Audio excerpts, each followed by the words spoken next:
밥을 먹고 나서 참기 어려울 정도로 졸리신가요? 식사를 마친 지 얼마 되지 않았는데도 눈꺼풀이 무겁고 몸이 나른해지고 그냥 누워있고 싶은 느낌이 드시지는 않으신가요? 많은 분들이 이것을 그냥 자연스러운 반응이라고 생각하십니다. 밥을 먹었으니 졸릴 수 있지. 소화하느라 그런 거겠지. 나이가 드니 더 그런 거겠지. 이렇게 넘기고 지나가십니다. 그런데 오늘은 그렇게 쉽게 넘기시면 안 되는 이유를 말씀드리려고 합니다. 밥을 먹고 나서 오는 강한 졸음은 단순한 소화 반응이 아니라 몸 안의 특정 장기가 보내는 신호일 수 있기 때문입니다. 그 장기가 어디냐고요? 바로 췌장입니다. 많은 분들이 췌장의 역할을 잘 모르시기 때문에 식후 졸음을 그저 피곤함 정도로만 생각하고 지나가십니다. 하지만 이 상태가 반복되면 단순한 졸음으로 끝나지 않고 몸 전체의 에너지 흐름과 혈당 조절에도 영향을 줄 수 있습니다. 오늘 이 영상에서는 밥을 먹고 나서 왜 졸음이 오는지, 그 중심에 왜 췌장이 있는지, 그리고 지금부터 무엇을 바꾸면 좋은지를 하나씩 차분하게 말씀드리겠습니다. 서두르지 않겠습니다. 끝까지 들으시면 식후에 오는 그 졸음을 앞으로는 다르게 보게 되실 겁니다. 자, 시작하겠습니다. 먼저 가장 기본적인 질문부터 드리겠습니다. 밥을 먹고 나서 졸린 것, 정말 정상적인 현상일까요? 어느 정도는 맞습니다. 식사를 하면 우리 몸은 음식을 소화하기 위해 위장과 장 쪽으로 혈류를 보내게 됩니다. 그래서 식사 후에 약간 편안해지고 조금 나른한 느낌이 드는 것은 자연스러운 반응일 수 있습니다. 문제는 여기서부터입니다. 약간 나른한 느낌과 참기 어려울 정도의 강한 졸음은 완전히 다르다는 점입니다. 밥을 먹고 나서 잠깐 편안해지는 정도가 아니라 눈을 뜨고 있기 힘들고 대화를 이어가기 어렵고 가만히 앉아 있으면 고개가 떨어질 정도의 졸음이 온다면 그것은 정상 범위를 넘어선 반응일 수 있습니다. 많은 분들이 이 차이를 잘 구분하지 못하십니다. 원래 식후에는 다 졸린 거라고 생각하시기 때문입니다. 하지만 건강한 몸은 식후에 약간 편안함을 느낄 수는 있어도 매번 심한 졸음 때문에 일상에 지장을 받을 정도로 반응하지는 않습니다. 만약 여러분이 식사 후마다 비슷한 시간에 비슷한 강도로 반복적으로 졸음을 느끼신다면 그것은 몸이 보내는 패턴이 있는 신호라고 생각해 보셔야 합니다. 몸 안에 무언가가 식후마다 같은 방식으로 흔들리고 있다는 뜻일 수 있기 때문입니다. 그리고 그 흔들림의 중심에는 혈당 조절이 있습니다. 밥을 먹는다는 것은 단순히 배를 채우는 일이 아니라 몸 안의 혈당과 호르몬, 에너지 흐름이 동시에 움직이는 사건입니다. 이때 그 흐름을 가장 중요하게 조절하는 장기 중 하나가 바로 췌장입니다. 그래서 식후 졸음을 이해하려면 소화만 생각해서는 안 되고 췌장이 어떻게 반응하는지를 함께 보아야 합니다. 이제 핵심으로 들어가겠습니다. 밥을 먹고 나서 오는 강한 졸음, 그 배후에 있는 장기는 바로 췌장입니다. 췌장은 많은 분들에게 낯선 장기일 수 있습니다. 간처럼 자주 듣는 이름도 아니고 위처럼 직접 불편함을 느끼기 쉬운 장기도 아니기 때문입니다. 하지만 이 작은 장기는 우리 몸의 에너지 흐름을 조절하는 데 매우 중요한 역할을 합니다. 췌장의 대표적인 역할 중 하나는 인슐린을 분비하는 것입니다. 인슐린은 우리가 음식을 먹고 난 뒤 올라간 혈당을 조절하는 호르몬입니다. 쉽게 말씀드리면 밥을 먹으면 혈액 속 당분이 올라가고 췌장은 인슐린을 내보내서 그 당을 세포 안으로 들여보내도록 돕습니다. 즉, 인슐린은 혈당을 안정시키는 역할을 합니다. 그런데 이 조절 과정이 너무 급하게 일어나거나 과하게 반응하게 되면 문제가 생길 수 있습니다. 밥을 먹고 혈당이 올라갑니다. 그러면 췌장이 인슐린을 많이 분비합니다. 그 결과 혈당이 너무 빠르게 떨어지게 되는 경우가 있습니다. 이렇게 되면 뇌에 공급되는 포도당도 갑자기 줄어들 수 있습니다. 뇌는 포도당을 매우 중요한 에너지원으로 사용합니다. 그런데 식사 직후 오히려 뇌가 쓸 수 있는 에너지가 불안정해지면 뇌는 곧바로 반응합니다.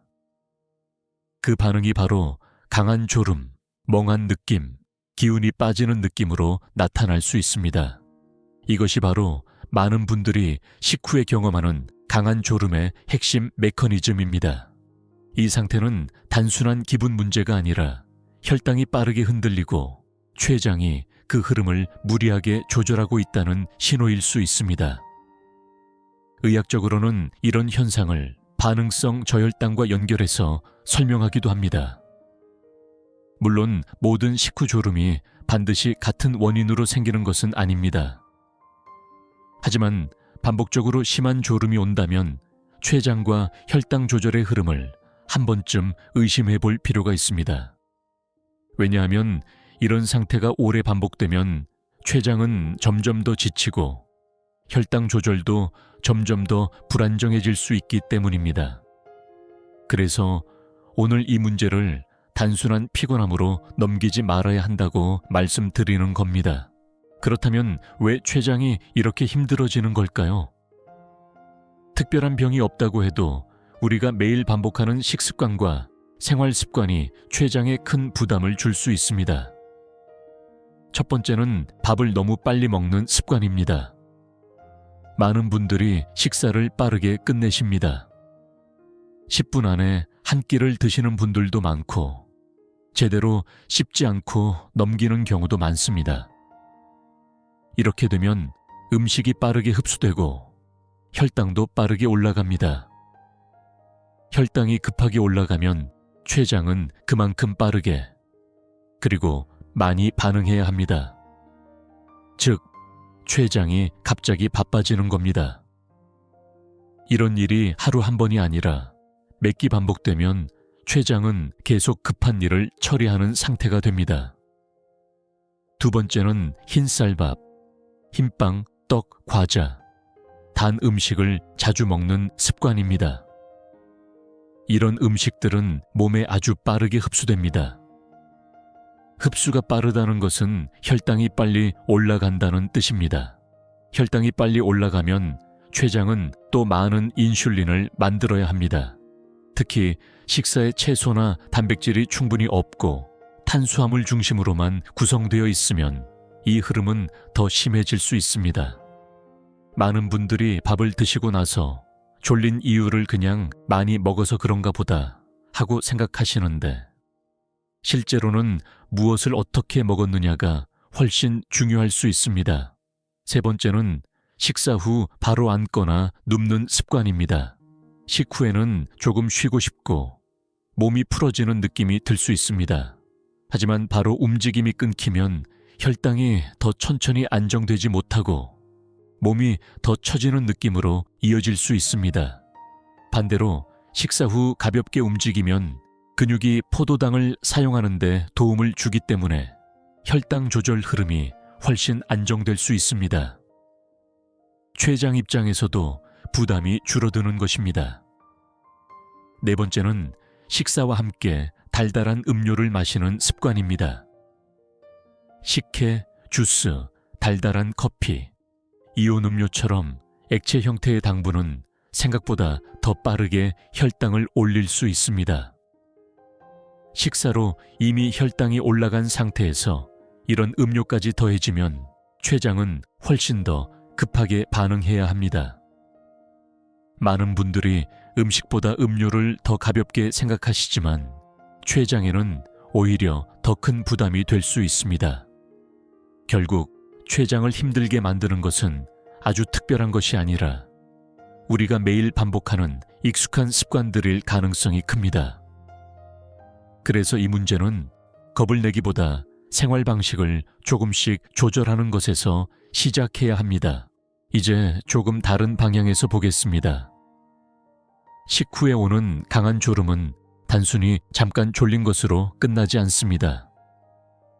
이것은 하루 전체의 흐름에 생각보다 큰 영향을 줄 수 있습니다.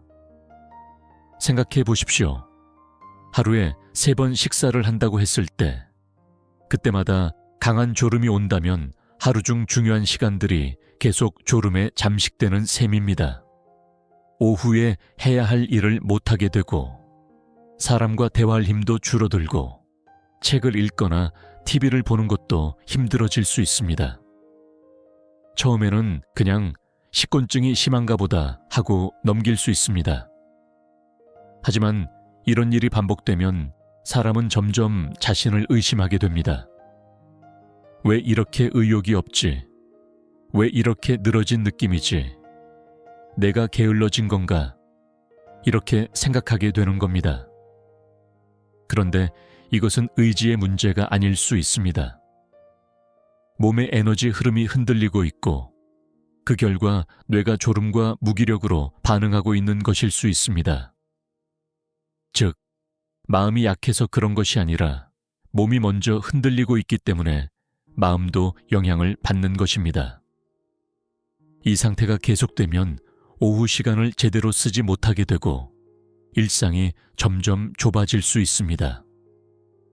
하고 싶은 일을 미루게 되고 몸을 움직이기 싫어지고 조금씩 자신감도 떨어질 수 있습니다. 그래서 식후 졸음을 가볍게 보면 안 됩니다. 이것은 단순히 식사 후 쉬고 싶은 정도의 문제가 아니라 하루의 질과 삶의 리듬을 바꾸는 문제로 이어질 수 있기 때문입니다. 반대로 말하면 이 문제를 이해하고 조금씩 바꾸기 시작하면 오후 시간이 살아날 수 있고 하루 전체의 컨디션도 달라질 수 있습니다. 그래서 오늘 이 영상을 보고 계신 것 자체가 이미 첫 번째 변화의 시작이라고 볼 수 있습니다. 그렇다면 지금부터 무엇을 바꾸면 좋을까요? 다행히도 아주 거창한 방법이 필요한 것은 아닙니다. 식사의 순서와 속도, 그리고 식후의 행동만 조금 바꾸어도 차이를 느낄 수 있습니다. 첫 번째, 채소를 먼저 드시고 밥은 나중에 드십시오. 식사를 시작할 때 바로 밥부터 드시기보다 채소 반찬이나 나물, 샐러드 같은 것을 먼저 드시는 것이 좋습니다. 이렇게 하면 식이섬유가 먼저 들어가면서 혈당이 올라가는 속도를 조금 더 완만하게 만드는 데 도움이 될 수 있습니다. 두 번째, 천천히 씹으십시오. 식사 속도가 너무 빠르면 혈당이 급하게 올라가고 췌장은 더 급하게 반응하게 됩니다. 그래서 한 입을 먹을 때 조금 더 오래 씹는 것만으로도 몸의 반응은 달라질 수 있습니다. 처음에는 어색하더라도 천천히 씹는 습관을 들이는 것이 중요합니다. 세 번째, 식사 후 바로 앉거나 눕지 말고 10분 정도만 천천히 움직여 보십시오. 꼭 밖에 나가서 걷지 않아도 됩니다. 집 안을 천천히 오가거나 가볍게 몸을 움직이는 정도로도 충분합니다. 이 작은 움직임이 혈당을 안정시키고 췌장의 부담을 덜어주는데 도움이 될 수 있습니다. 네 번째, 식사 중이나 식사 직후에는 달달한 음료보다 물을 선택하십시오.